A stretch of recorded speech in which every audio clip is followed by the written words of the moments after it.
Hi guys, I'm Carter Maynard and this is my presentation on motivator hygiene theory. Hopefully you remember some of it. It was part of this week's reading. So a lot of this will probably be familiar to you, but I'll try and add in some things and go in a little bit deeper. It was developed by this guy, Frederick Herzberg. He was a psychologist that in the early 1950s focused on the clinical area, but eventually he moved into industrial psychology, kind of like psychology involving the workplace. And even though his work was very close to the business side of things, he wouldn't begin teaching business management until 1972. He started teaching at the University of Utah, where he remained for the rest of his career.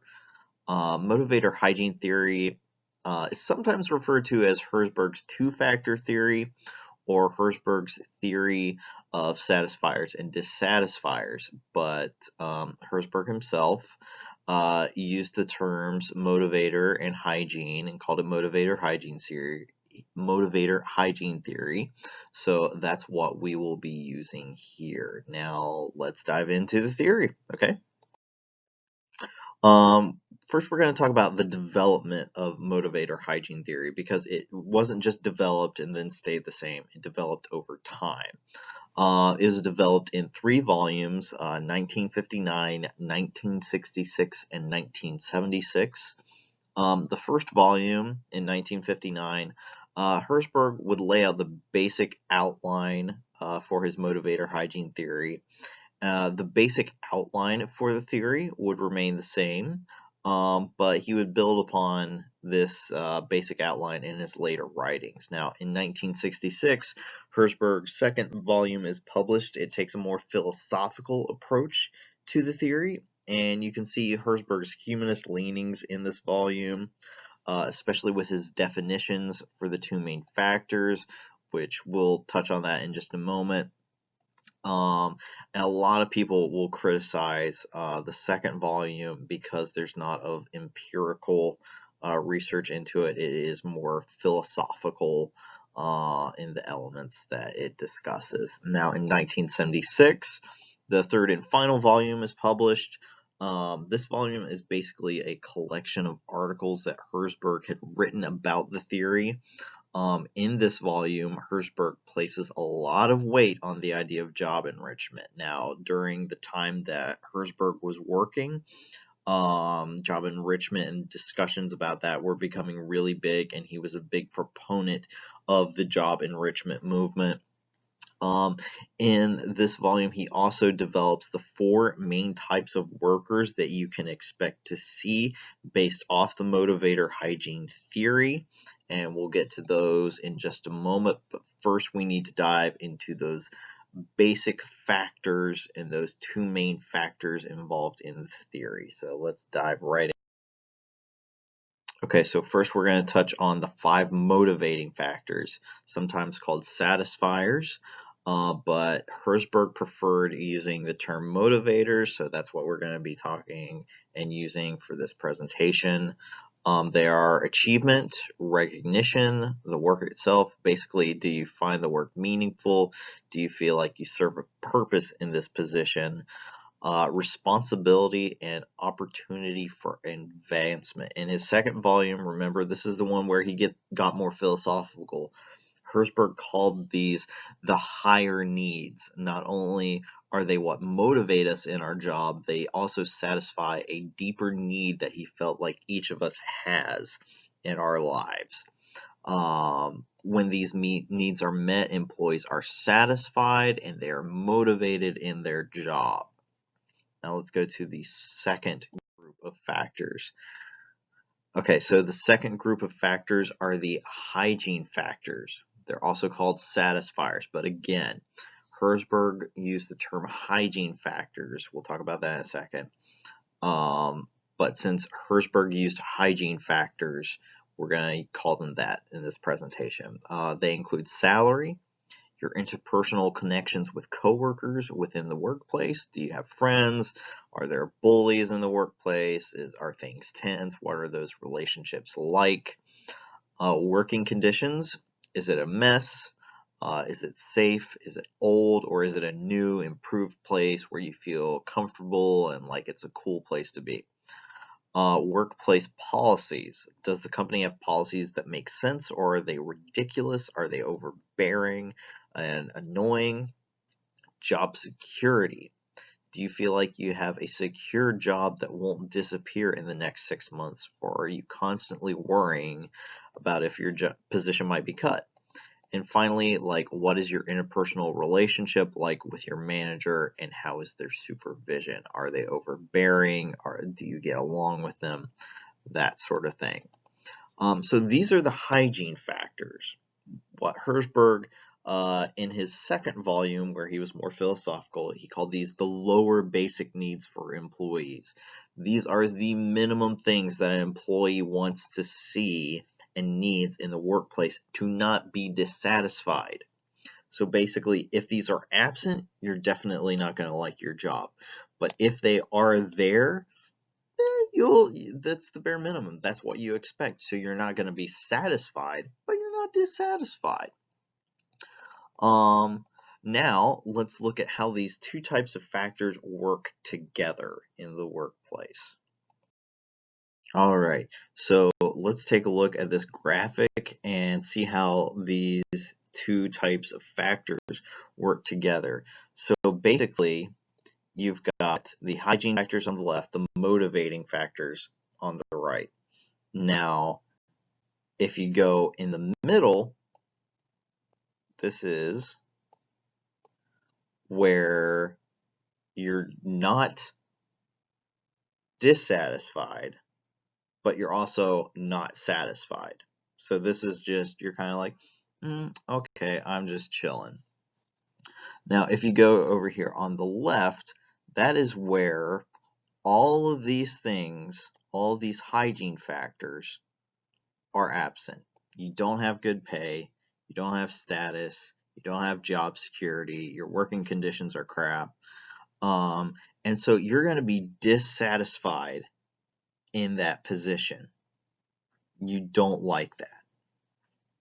Now, the further along the scale you get, once you get in the middle on the hygiene factors, you are not dissatisfied. You're not satisfied, but you are not dissatisfied. So you've got the pay, you've got the status, you've got the job security, the good working conditions. Now, let's move over to the other side, where if you've got none of these motivating factors down here, you don't have meaningful work, you don't have challenging work, all that kind of stuff, then you are not satisfied. So we're moving from the dissatisfied side to the satisfied side. So if all of these things are absent, then you are not satisfied. But the further along to the right that you get, when you get over here and you have all of those things, you have meaningful work, you have challenging work, you have recognition for your accomplishments, then you are satisfied. So you have the one scale of the hygiene factors, and then you have the scale of the motivating factors. And now we're going to look at how these two scales work together. There are 4 outcomes or types of employees. You have number 1, the person that has both of these, the motivation and the hygiene, and they are fulfilled in their workplace. Second, you have the person that has little fulfillment in hygiene. They don't really have a good workplace. They don't have really good pay, but they are highly motivated in their work and in their workplace. We call this the starving artist, if that makes sense. Third, the reverse. You're high on hygiene, but the motivators are poor. So you're not motivated in your work, you don't have fulfillment in your work, but you've got all of the basic hygienes. These people are not happy, but nor are they unhappy. And 4, you've got the down and out. They don't have either ones. They're lacking general fulfillment, and they are both unhappy, and they are lacking in happiness. Then we're going to talk about problems with the motivator hygiene theory. First off, in our textbook, it touches on managers simply don't have time to make sure that everyone is satisfied and everyone is motivated. Motivator hygiene theory still places lots of emphasis on management. Second, there are inconsistencies within the theory. There's a lot of debate on the role of salary. Is it a hygiene or motivating factor? Many people are motivated by it, and Herzberg himself switched back and forth on whether it was hygiene or motivator. And then sometimes he was like, oh, you know what? It's a little bit of both. So there are some inconsistencies there. And then there's debate over the inconsistency in research around the theory, and tests involving the theory have dropped sharply in recent years. Alright guys, so now it's game time. What we're going to do is I'm going to give you a list of factors. Your challenge will be to write whether they are motivating or hygiene factors. I'm going to give you the list of them on the next slide, and then the slide after that you'll have room to write down what they are.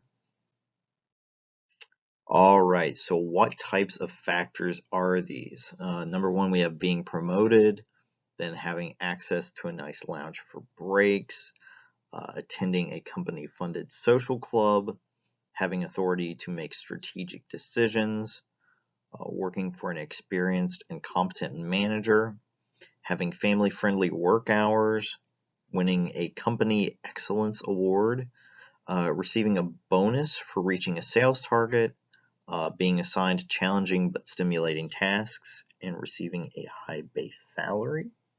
And then finally, your employer paying for your college classes. Okay, so number one, being promoted. That one's pretty basic. This is a motivating factor. It has to do with excelling at your job and getting fulfillment. So number two, having access to the attractive lounge for breaks. This is a hygiene factor. It has to do with basic working conditions. You kind of expect to have like a decent place to have a break, you know. Number three, attending a company-funded social club. This is again a hygiene factor. This has to do with the company working to build interpersonal relationships between their employees, lessening dissatisfaction for their employees. So it is a hygiene factor. Okay, number four, having authority to make strategic decisions. This is a motivating factor. Clearly, you're excelling at your job. You've been given responsibility in your role. So it has to do with fulfilling what Herzberg would say is one of the higher needs in your career. So that is a motivating factor. Number five, working for an experienced and competent manager.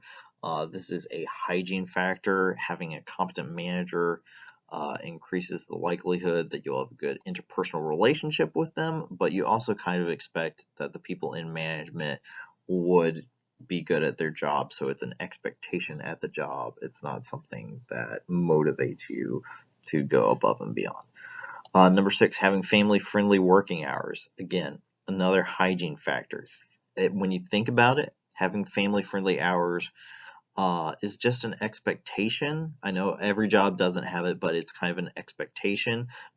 But when you think about it, if you don't have it, you will feel dissatisfied that you do not have this thing. Then we have winning a company excellence award. This is a motivating factor. This again appeals to your higher needs as an employee. Then we've got being assigned challenging but stimulating tasks. Another motivating factor. This means you aren't bored at work. You're being challenged to be the absolute best that you can be in your position. And a lot of times within the theory, challenging and gratifying work go together. So that's a motivating factor. Receiving a high base salary. While it is up for debate whether salary is a motivating or hygiene factor, we're going with hygiene on this one, since that is what Herzberg used for the majority of the time in his writings. You just expect to have a good salary when you start a job, and you will be satisfied. But if it is absent, you will be dissatisfied. And then finally, your employer paying for your college classes. This is a motivating factor. This is improving your situation and moving forward in your career. It's not something that you expect to have with every job, but it serves as a satisfier when it is available. All right, and finally, we have the references that I used for this presentation. Of course, we've got our lovely textbook, Organizational Communication for Survival, but a lot of the information that I got was from John B. Miner's book, Organizational Behavior, Essential Theories of Motivation and Leadership. He spends an entire chapter talking about motivator hygiene theory, how it was developed, Herzberg's development of the theory, the problems with the theory, the issues with salary, the outcomes, all that kind of stuff. And he really dives into the nitty gritty of the theory and how useful it is and how it's kind of the development of it has waned over time. So if you really want more information about it, I would recommend you take a look at his chapter. I'll actually attach it in this thread. So thank you guys for being here, and thank you for sticking through 16 minutes of this. Okay, have a great day, everybody.